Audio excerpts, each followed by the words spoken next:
Men only want one thing, and it's not money, it's not power. It's to know what the Emu Cup is. So, let's not keep you waiting and answer the most important question first. What is the Emu Cup? Well, it's a tournament cycle for high elo Arc Nova, which has started about 1.5 years ago with different seasons. And in each season, we assemble a bunch of very high rated players from Board Game Arena and have them compete in a 6 month tournament in real time game. So, not turn based, unlike what is usually the case on BGA, but just normal real time games like in Arena, just in a tournament setting. And yeah, the season 2 has just concluded a few weeks ago. So let's look at the results very, very briefly. Scientist Omni has beaten Monkey Do in the final, and Rudas has gotten third place. So congrats to all three of them. Very well played. But now let's go to season 3, which starts today actually, October 27th, or well, on the day where this video is going to be uploaded. And just like last season, we have assembled 64 players, 64 very strong players. So yeah, here's the list of participants. We sort them by peak elo, so as you can see, yeah, a lot of familiar names if you follow competitive Arc Nova, for example, What How, aka BDW, Sam, aka Sorry I'm Like This, also this Propaganda Panda, biggest noob in the field if you ask me. And yeah, so 64 players, and they will compete this Emu Cup, which will last until the end of March. And there are two stages, the group stage and the final stage, which will be a knockout bracket. And yeah, for the group stage, we've sorted all the players into 8 groups. So with 8 groups, that's 8 players per group, right? So this time we have the Alligator Army, the Brown Bear Brigade, the Cheetah Chamber, the Dugong Division, the Elephant Ensemble, the Flamingo Fraternity, the Goat Gang, and the Hippo Horde. So as you can see, a certain tournament director was very fond of alliterations. And yeah, I will link the this tournament sheet in the video description so you can look at it and just have a look at all the participants and how the groups have shaped up. Like we've already done the group draw, so these groups are of course random. And yeah, we've live streamed the draw, so you can find it here on the channel if you're interested. And yeah, these are the final groups, 8 players per group. And how this works is we will have a single round robin. So each player will play each player once, but in a best of 3 match. So that's a different. So that's a difference to the previous Emu Cups, where in the group stage we always had a best of 1. Now we start with a best of 3 in the group stage. But we have also like slimmed down the groups, right? So in season 1 and season 2 we had 16 players per group, and now it's only 8. But instead we have best of 3 instead of best of 1. And 2 players from each group will advance to the next stage, to the final stage. And how this works is, so the winner of each group, first place, will automatically advance, and then second and third place will play a best of 5 match against each other to determine the second spot. We call this the determination match. And as I said, it's going to be a best of 5 match, but the second place will start with a 1-0 lead. And yeah, this is how we get to 2 players per group, 16 players overall who will advance to the final stage, which is just a normal knockout bracket, but with double elimination. So if you follow esports, you will probably know how this works. It's just, yeah, very standard. You can look here. So here is the determination match between second and third place from each group. Second place starts with a 1-0 lead, and then they play against the group winners in round 1. So in a double elimination bracket, there are always 2 brackets, the upper bracket or the winner bracket. We call it the perception bracket. And then the losers bracket or the lower bracket, we call it the scavenging bracket. And everybody starts in the perception bracket. And if you lose a match, you are not eliminated immediately, but you fall down into the scavenging bracket.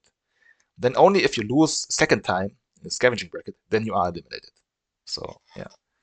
And perception bracket is going to be best of 5 matches, and the scavenging bracket is going to be best of 3 until the last match, the scavenging final, which is best of 5. And the winner of the scavenging bracket basically then rises up again to the perception bracket to play the winner of the perception bracket in the grand final. We like to call it the Grand Emu Final. And this one will be best of 7, with the perception bracket winner having a 1-0 lead. So this is the same as last season. And yeah, the winner of this Grand Emu Final will then be the victor of Season 3 of the Emu Cup. So yeah, this is how the format works. And lastly, let's look at the game settings. So I know that Marine Worlds has been an arena for quite a while, but for this season we have made the decision to still stick with the base game. So no Marine Worlds, no fish, no Amazon houses, or anything like this. The next season, Season 4, which will probably start in April 2026, will most likely have Marine Worlds. I think I can already spoiler this, but yeah, as I said, for Season 3, it's just going to be base game again. The eligible maps are the arena maps, so 1A to 1A to 8A. So yeah, of course, we're playing on the alternative sides of the usual maps, plus Geographical Zoo from Map Pack 1, whereas Rescue Station or Digging Map, which is Map 10, the second map from the map pack, is not eligible. So we have 9 maps which can be played on. And one key difference to the last Emu Cups is that we'll have a very specific pick and ban system for the maps, which we call the Sydney system. And I will explain this now briefly. So first it begins with bans, where both players will ban 2 maps. So with 9 maps, this means that 5 maps are going to be left. And then for each game of the series, the players will just load into the game, and then they will just pick one of the eligible maps which are left. And they do this without knowing the opponent's choice. So what does this mean? This means that, because you don't know what the opponent picks, of course, right? And both players pick blindly, so to speak, or individually, it is very possible, or even very likely, that both players will pick a different map. So yeah, unlike the previous season where we had like the usual mirror map stuff from Arena, this time asymmetric maps are possible and encouraged, which is much closer to the physical game, right? And also, as I see it, to how the game should be played. Like the mirror map was just like a band-aid because the original maps were a bit imbalanced. But now with the alternative maps, I think that's not a problem anymore. So this is why we try to go back to how the game is, quote unquote, supposed to be played, with the possibility of both players being on different maps. And yeah, each map can only be played once within a series. So once you pick a map in the best of 3 or best of 5, you cannot pick it again for the rest of the series. And there's a small twist, which is if both players pick different maps, then in the next game, if there is one, a reverse map rematch is enforced. With reverse map rematch, basically just mean that you have to play your opponent's map. So let's show this with an example. So let's say in game 1, player A picks map 3, player B picks map 7, which are different maps. So this means that in the next game, player A must play their opponent's map, which is map 7, and the same applies to player B, who now must play map 3. The reasoning behind this is that it allows you to also pick weaker maps, because let's say you pick a weaker map and your opponent picks a strong one, then that's not a competitive disadvantage, because in the next game, then the opponent will be forced to play this weak map, right? So this is how we ensure the players just don't like go down a tier list of which map they deem the strongest. And if both players pick the same map, which of course is possible, then it's going to play a normal map mirror match. And then after this, the map becomes ineligible, because it can only be played once within a series, of course. And then both players can freely pick again from the remaining maps.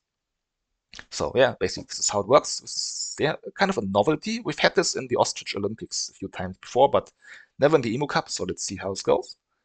And yeah, that's all I got. As I said, I'm gonna link the tournament sheet in the video description, and also the link to the Discord server where you can find all the detailed information about the tournament, and also just take part in tournament live as a spectator. So yeah, definitely join our server if you haven't done this yet. And we'll definitely try to stream as many matches as possible from this season. Definitely more than last season. So hope to see you there also as a viewer. And yeah, that's it. See you guys, and bye bye.